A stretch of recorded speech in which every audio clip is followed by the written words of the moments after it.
we've been talking about the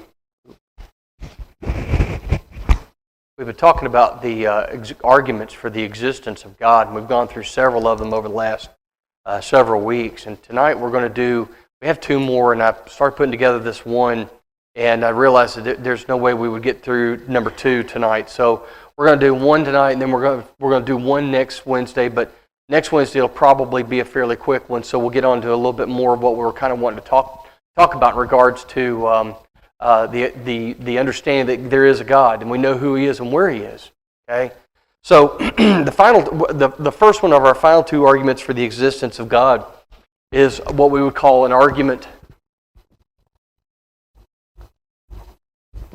from religious experience.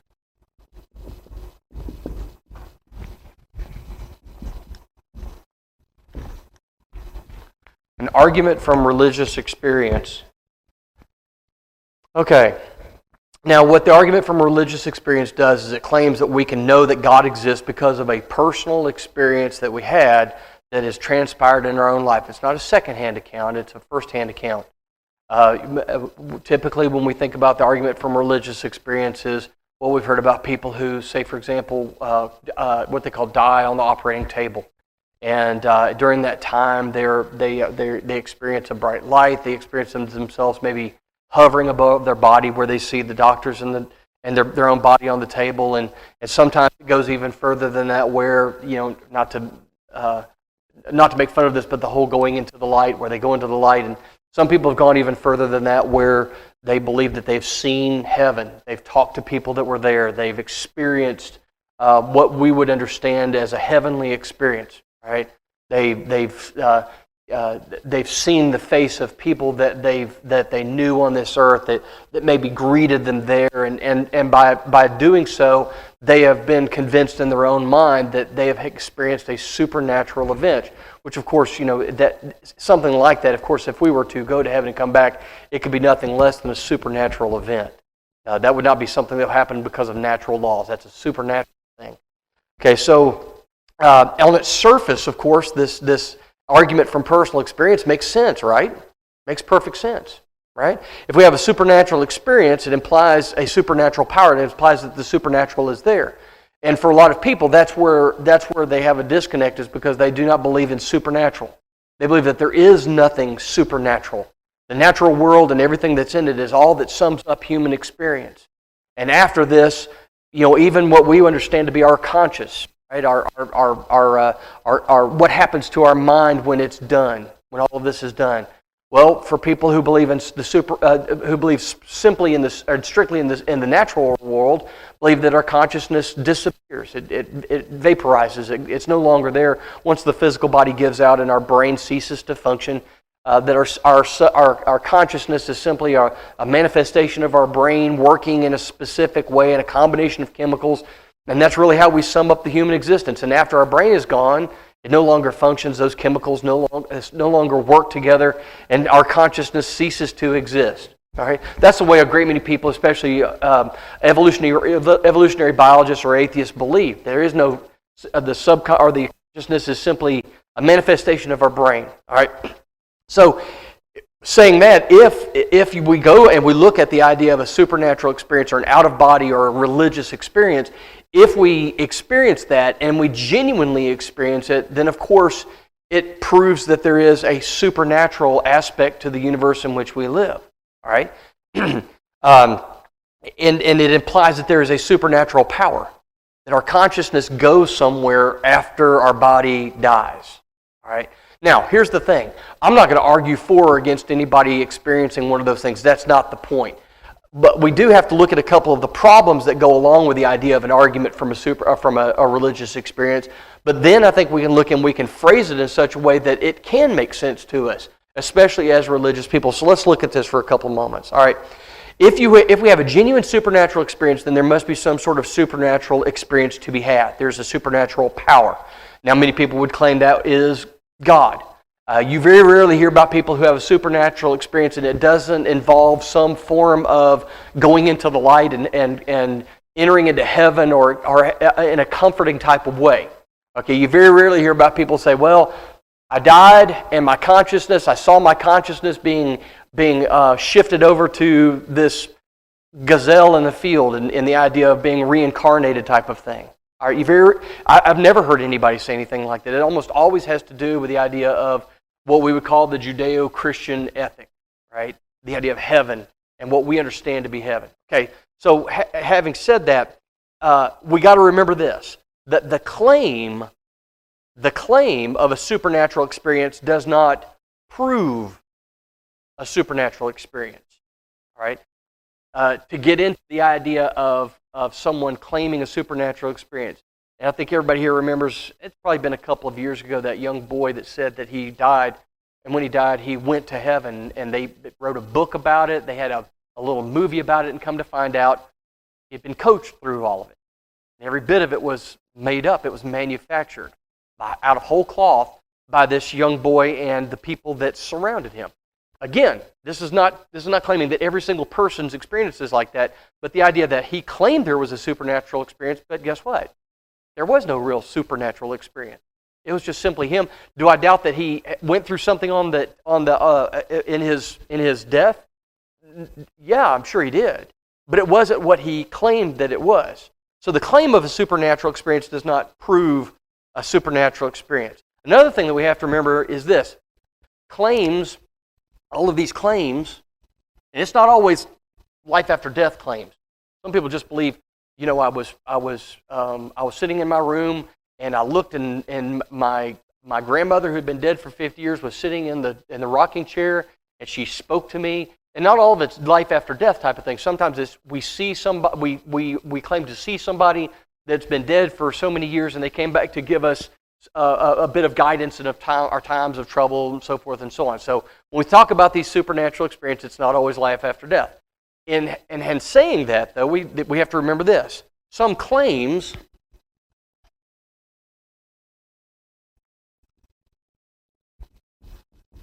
are contradictory. Some claims are contradictory. All right, now I'll give you an example. Joseph Smith in the early 1800s claims to have been visited by an angel, Moroni. And that angel Moroni gave him instructions on where to find golden plates that were buried in upstate New York. And when he went to dig up these golden plates, they were covered in this writing that he could not decipher. So he had to bring these plates back to a place where he he had the plates on a table, and he covered his head with a cloth so that the plates were only visible to him, and then he would read out what that plate claimed to speak. And it was a divine revelation to Joseph Smith. And through this, of course, we get the Latter-day Saints. The writings, his interpretation of these plates and all of these things came, that was the beginning of the group known as the Latter-day Saints. All right? So if you go through and you can read all of these things that they believe. I'm not going to go into that. But you look at what he says, this divine angel Moroni gave him these instructions, and then these plates gave him additional instructions, and because of this, now they have their holy writings, the Book of Mormon and the Pearl of Great Price, and Doctrines and Beliefs, I believe is the other one. Anyway, all of these divine writings, they have all of these. Okay, so this is a claim of a supernatural occurrence by Joseph Smith. Now, in 610 A.D., a man named Muhammad was visited by an angel, so he claims, was visited by an angel named Gabriel. And this angel Gabriel gave him a divine inspiration and gave him prophecy, by which, of course, was written down and eventually became a collective work known as the Quran.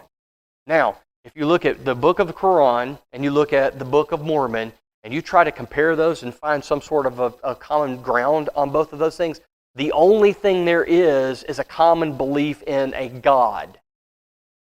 And even then, the Latter-day Saints have some issues with that, and the idea about one God versus everybody becoming a God. Now, see, the more in this aspect, the Muslims are closer to it because they believe there's only one God. The Mormons believe that we all become gods, and there are people who are now gods in other places. Okay, so you see these divine, these supernatural occurrences and these claims of those things, but aren't those two claims contradictory? Okay, so right off the bat, there's a problem with simply going by the idea of an argument from a religious experience in regards to laying full claim that there is a God. All right, so what we have to look at this. Without sufficient proofs, and here's the problem, we can't prove that Joseph Smith saw that, and he couldn't prove that he saw those. It was private to him and him alone. Nobody else saw this angel. He was the only one to whom this was delivered. Same thing with Muhammad. Nobody else received this inspirational information except for him. Well, is there any proof that either one of these men received these inspiration? Not any bit of proof. So unless we have some proofs on which we have to base our acceptance of either one of these claims, we have to dismiss both of them because they can't both be correct, can they? Neither one of them can be correct. And both of them directly contradict what we understand to be the inspirational, the words given by inspiration of the Holy Spirit to the apostles and to the disciples. So we have to dismiss both of these as being incorrect. Well, there goes our argument from a religious experience. But does it really? Because we're going to look. Let's look at this. All right, and this happens a lot of times. People claim to have seen heaven with people who would not be there. When this young boy came back and he said, "I saw this person and this person, this person," right off the bat, I can say, "Well, no, that doesn't work. Those people would not be there. Those people would not be where you claim they are." So we can dismiss his claim already. And it goes on and on and on and on. It talks about some famous... One guy came back and he said, "I saw this famous figure there and this famous figure there." And knowing what we know about these famous figures, we can say, no, we kind of got to dismiss your claim of have ever gone to heaven and coming back, because the people that you're saying that are there, what we understand from Scripture, they wouldn't be there.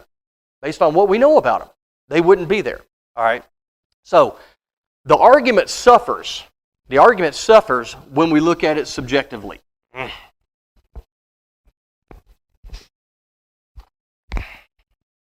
Hang on.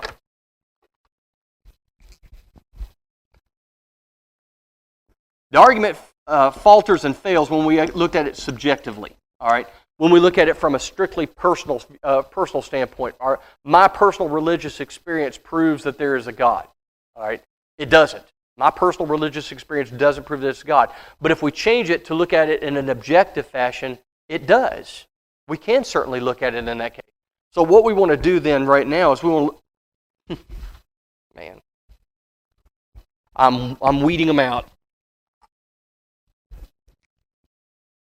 When we look at it, when we looked at this objectively, which is really, if we look at anything, when we look at proof, we have to look at it in an objective way. We can't look at it through a subjective lens. We have to look at it objectively. If we look at it objectively, I believe that we can look at the argument from a religious experience. We can see where the argument from religious experience does confirm that there is a God. All right, so that's what we're going to do. So let's change this argument from a subjective one to an objective form. I'm going to read this out because this is a lot to write. So I'm going to read this out. There's 4 points to this argument. All right. Number one, if even one event has taken place,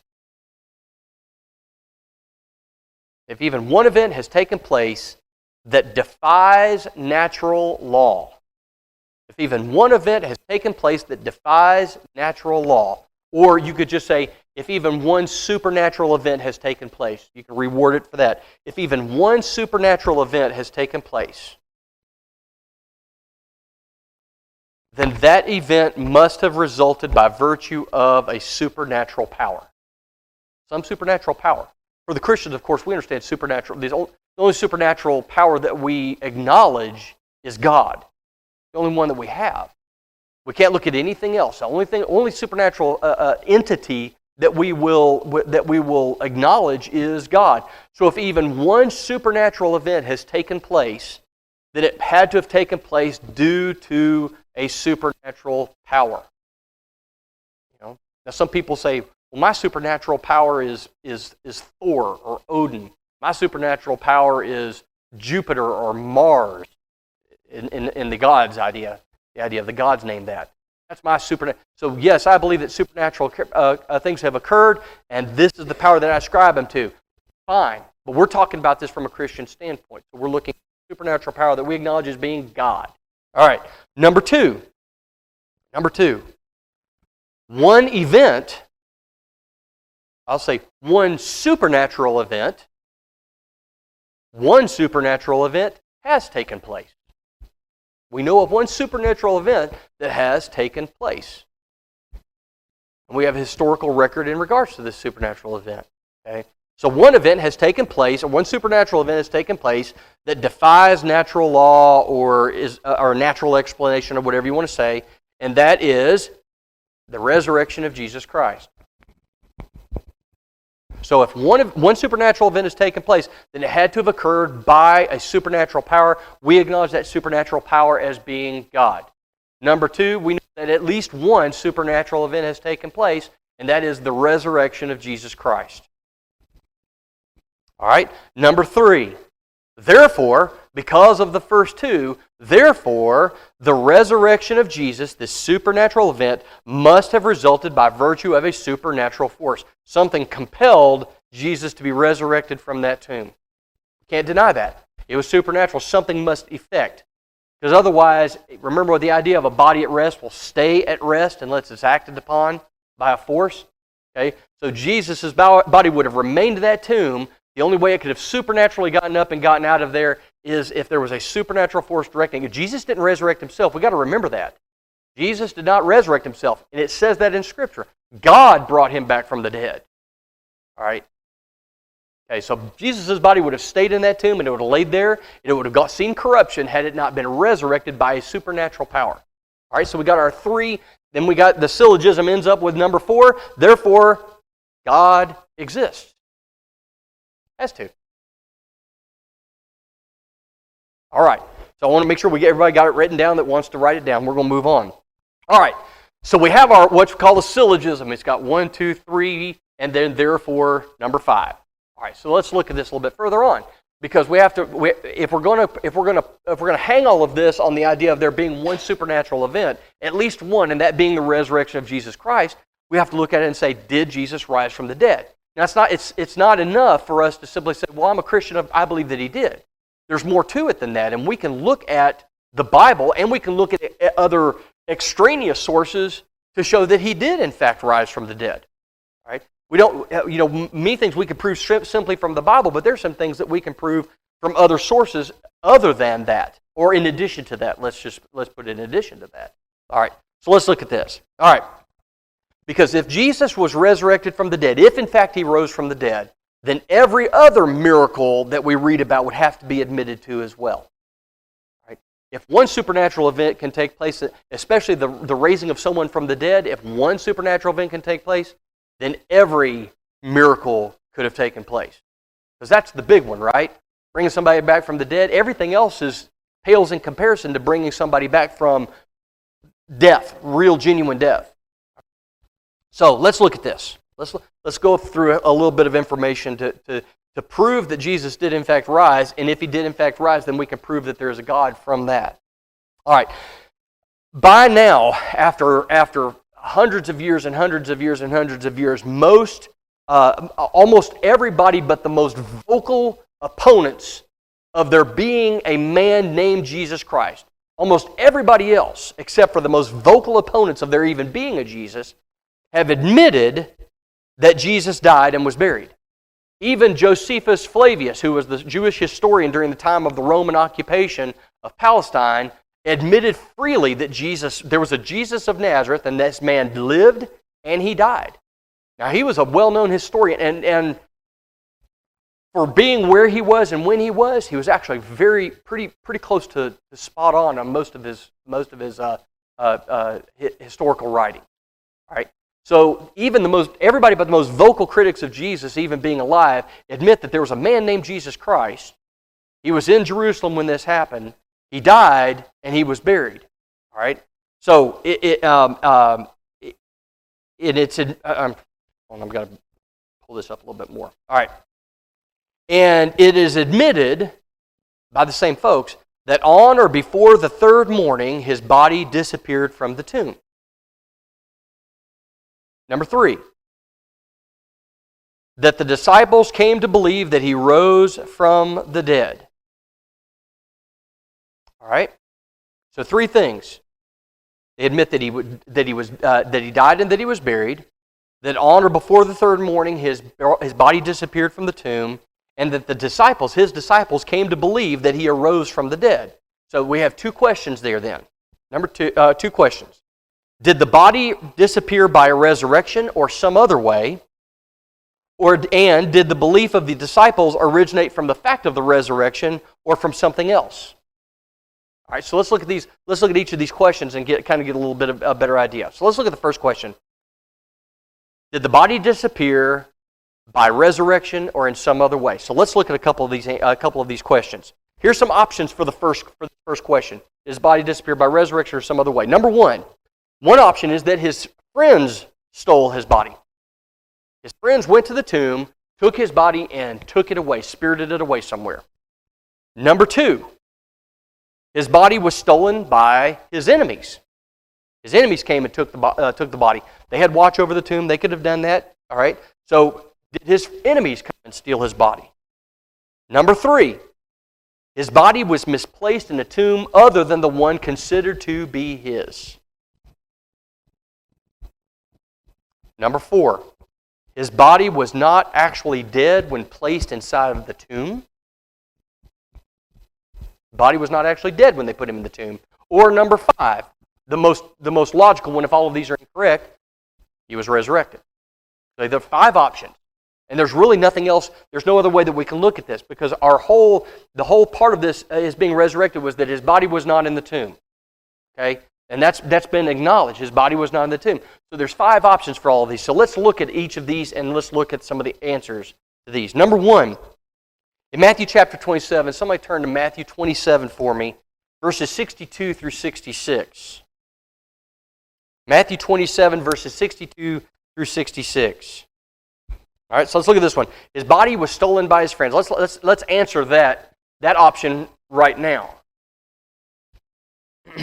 And whoever's got it, just go ahead and start reading it whenever you're ready.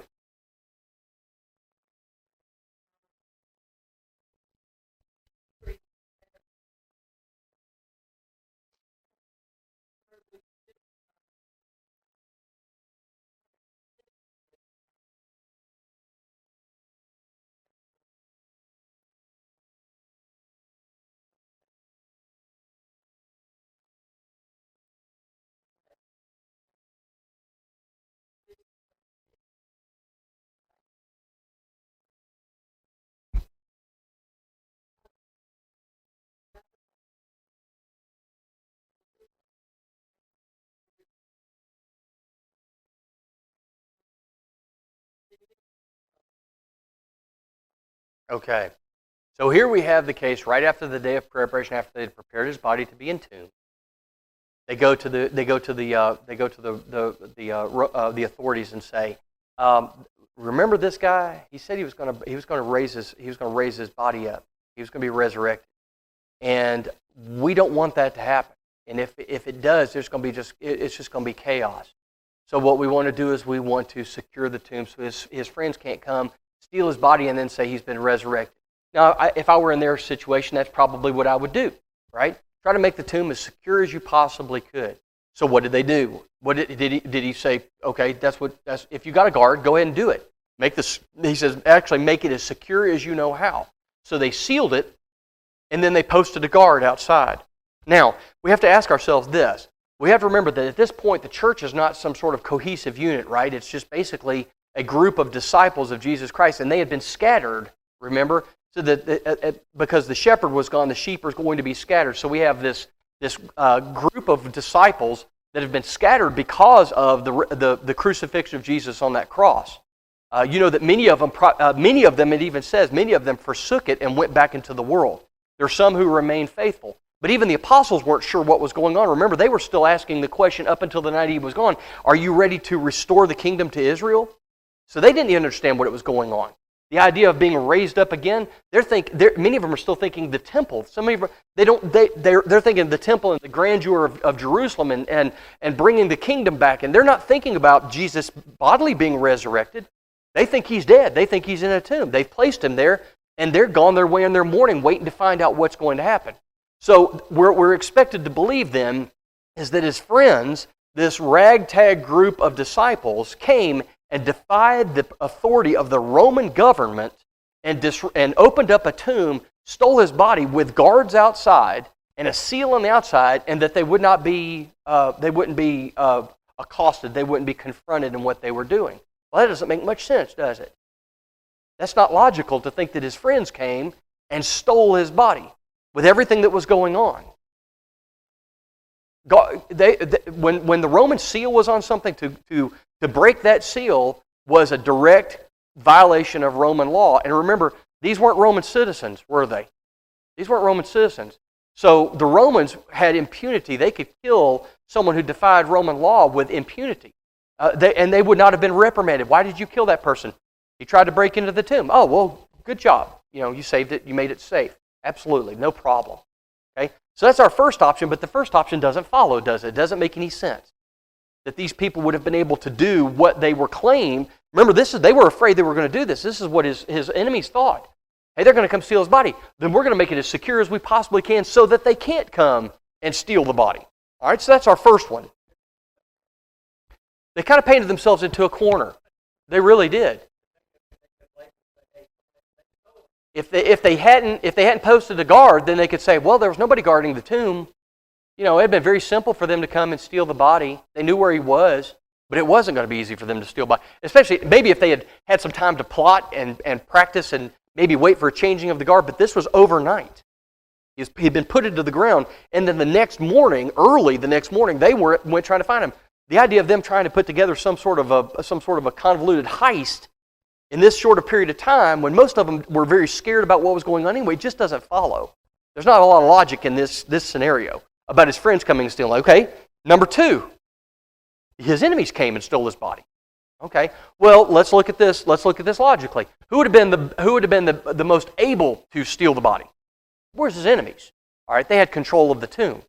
All right, they had a guard. They had the guard, and then they had Roman authorities. And if they'd asked, at this point, Pilate was kind of in their camp for anything they wanted to do. We need to get his body out of town, or maybe publicly display it so that everybody can see that. But they put it in the tomb, and then they sealed it up, and then they posted the guard. So why would that make sense? All right, his enemies would benefit by his death the most. Why would they steal his body? All right, as we said, if they had just simply produced a dead Jesus a couple of days later and say, "Is this the Messiah you're talking about? The one that's all bloated and dead, and he's putrefying even as we speak? Is this the Messiah that they said was going to come back and raise himself from the dead?" No, I don't think so. His enemies had more to gain by him remaining in that tomb. So why would they steal his body? That's illogical as well. Okay, so that's number two. Let's look at number three. His body was placed in a tomb other than the one that was considered his. Now, we have to look at this. Look at the sheer number of people who were involved in putting him in the tomb in the first place. Dozens of people. You had the people who were responsible for preparing the body. Then you had the people that were responsible for getting the body from the authorities, taking it to a place, then preparing it for burial, and then taking it to the tomb. Then you had the authorities stepping in. Because after they placed him in that tomb, they rolled that stone in front of that tomb, they placed a seal on it, and then they posted a guard outside. So you have, let's go minimal. You have one person carrying him away from the crucifixion site. You have one person that's going to prepare his body for burial. You have one person taking him to the tomb. You have one person sealing it, and then you have a guard outside. So you have 5 people, and both of these being from different groups. Some were his disciples, some of these were his enemies. But both of these, all 5 of these people had the responsibility of putting him where he ended up. Logically, is it even possible that they misplaced the body? Oh, we put him in the wrong tomb. Oh, that explains. No, it doesn't make any sense. They saw him put him in there. They verified. They rolled the stone. They sealed it, and they put him out front. He's not in the wrong tomb. They even named whose tomb he was in. Joseph of Arimathea. It was a new tomb. No one had ever been in it before. It was a family tomb he had purchased. And Jesus was the first person to go in there. They knew exactly where it was. His disciples knew where it was. The Roman authorities knew where it was. The Jewish authorities knew where it was. So can we safely say that he was not put in the wrong place by accident? Even on purpose. That would have made even less sense. Okay. All right. Number 4. This one makes probably the least amount of sense. His body was not actually dead when it was placed within the tomb. There have been people who have kind of gone into this, the idea that, well, he may have been suffering some sort of deep coma. With all of the issues that were going on and surrounding the crucifixion, he's just been in a coma, and he woke up and managed to get out of the tomb. This one probably makes the least amount of sense out of all of them, in my opinion.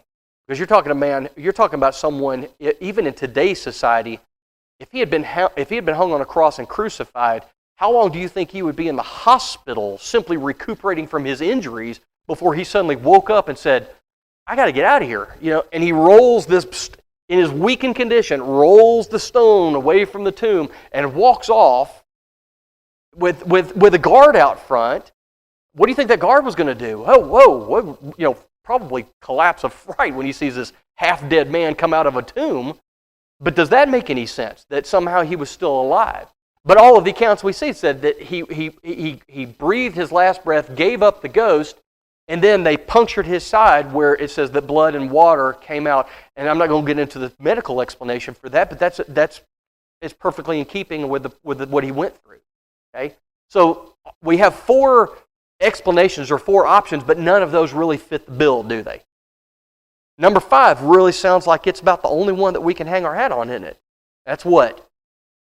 He was raised from the dead. In accordance with Scripture, he was raised from the dead. All right? So, the only solution that we have to this conundrum that we're kind of faced with about, well, what happened? Well, this is what happened. All right? So, if we can hang our hat on the idea that Jesus was hung on the cross, he was crucified, and that he was resurrected, and that's the important thing, that he was resurrected, then if we look at I didn't write it down, if we look at our syllogism, so to speak, we have 1, if any supernatural event has occurred, then it must have happened through a supernatural force, right? We know that at least 1 supernatural event has happened, and that was the crucifixion of Jesus Christ. So we know then what? There is a supernatural force. If he was resurrected from the dead, then we know that there is a supernatural force. And to the Christian, what is that supernatural force? It has to be God. It also kind of brings out everything else.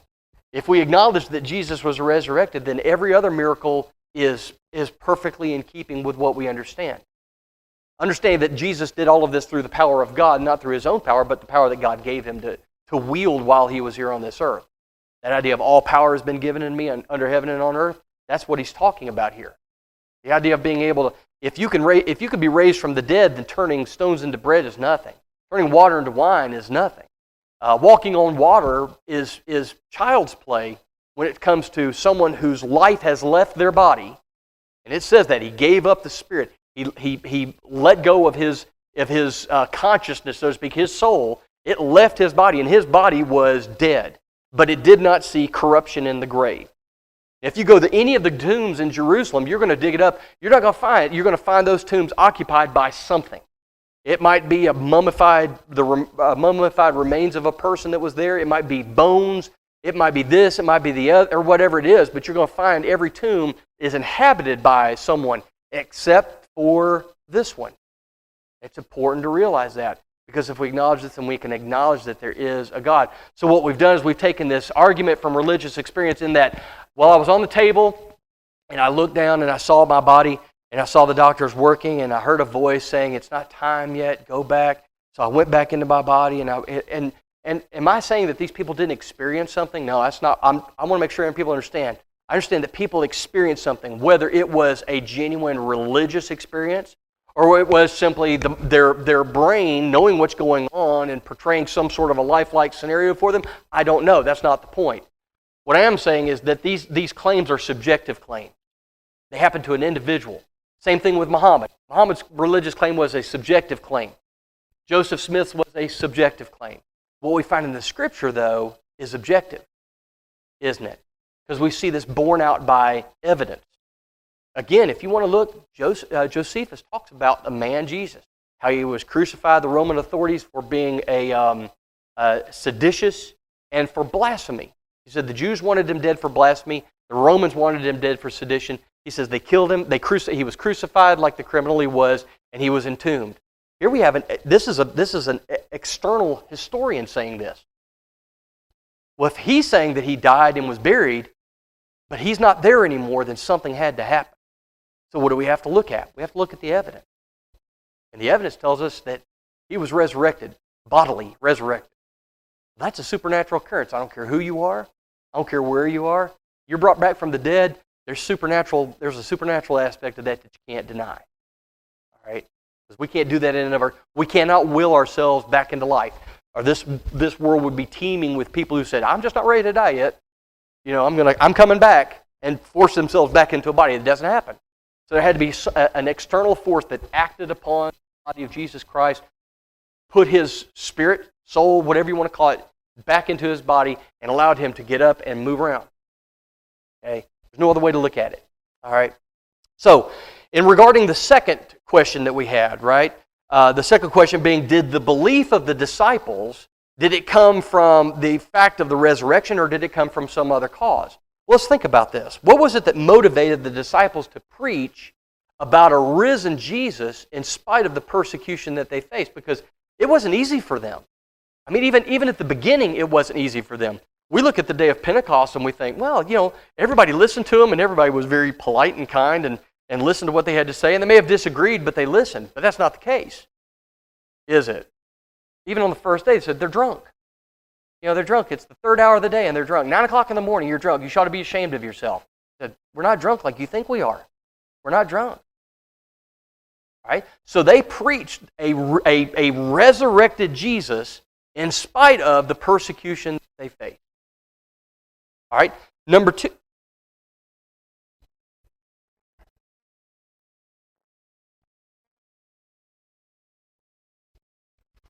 It would be very difficult to perpetuate a lie like that when pressure is brought to bear. Eventually, remember what these people went through.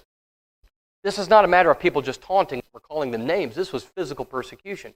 And you know, almost everybody, especially, not people are going to cling to a lie in a place like that. They may cling to the truth, but most people, when they're confronted with physical pain, they're going to give up a lie. They're not in it for that.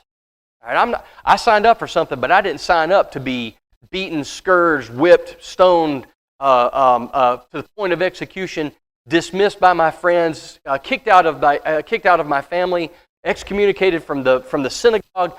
All of this stuff for a lie. Now they'll do it for truth because people will do that for truth. But someone who's a liar, they kind of give up on it pretty quick, especially when they're promised something else. These people were promised, hey, listen, you know, reject Christ, reject Christianity, and we'll restore you, and we'll commute a death sentence. We won't put you to death. We'll restore everything the way that it was. And that was the offer that was given to them. Hey, reject Jesus and you'll live. Can't do it. But they went to death for this man. Why would you do that for a lie?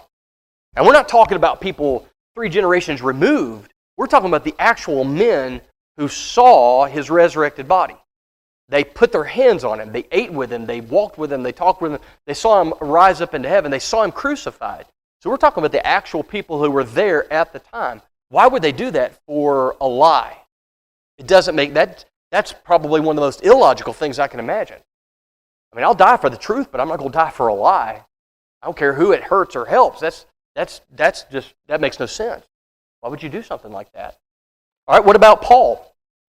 Remember, Paul went from a persecutor of the church to persecuted because of the church.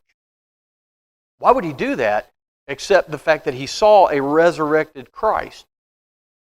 He saw Jesus on that road to Damascus. He saw him. Why would he go from a position of importance, prestige, probably wealth, power, certainly, and to go from all of that and reject all of that and go and be, and he had some of the most horrible things happen to him. When we talk about whippings, he was whipped, or he was scourged twice. Think about that. I'm sorry, but scourging, first lash, I'm going to go, it was a joke. It was, it ain't real. It's not true. It's not true. I rejected it. He was scourged twice. Shipwrecked, stoned, beaten, imprisoned, all kinds of things. rejected by family and friends, his fellow kinsmen in the Jewish faith. Why would he do that for a lie, especially something like this? He clung to the belief that Jesus was resurrected from the dead. Why would he do that? That's illogical. I mean, it's not just illogical, it would be foolish, foolhardy. Because he's not getting anything from this lie. He's not getting wealthy from a lie. He's not getting more importance, he's getting less important. Okay? All right. So we've got our two questions answered, right? All right. We also have our answer in the idea of an argument from a religious experience. We can, if we look at it objectively. Looking at it from the biblical accounts and extra-biblical accounts and all of these things, we can see where it falls into place. We know that there is a God through religious experience. It's not our religious experience, but it's one that we're well aware of. And we can read about, we can research, we can prove, and there it is. All right? Next week, we'll talk about the last argument.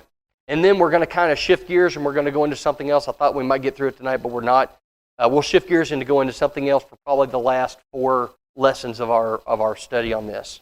But if anybody got any questions, anybody got anything they want to add to it? This is a little bit more, I'll be perfectly honest, this is a little bit more easy to follow than last week's. Last week was a little bit convoluted. It was necessary, but it was a little more convoluted. This is fairly simple to get, yeah. Interesting. I want somebody to come back and say, I saw hell and I ain't going. I'm changing my life. I might believe that a little bit more.